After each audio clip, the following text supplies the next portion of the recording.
Большой праздник спорта и культуры. Уже завтра в Чебоксарах стартует суперфинал чемпионата России по шахматам. Столица Чувашии соберет лучших шахматистов со всей страны. 12 женщин и 12 мужчин.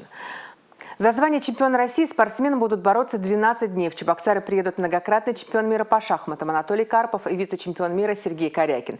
17 сентября в разных городах республики пройдут сеансы одновременной игры. А в Чебоксарах состоится гран-при по шахбоксу.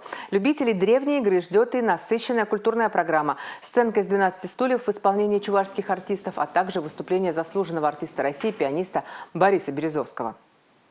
В организационном плане все готово. Мы все вопросы обсудили с точки зрения обеспечения условий и жизни, и отдыха, и проведения соревнований.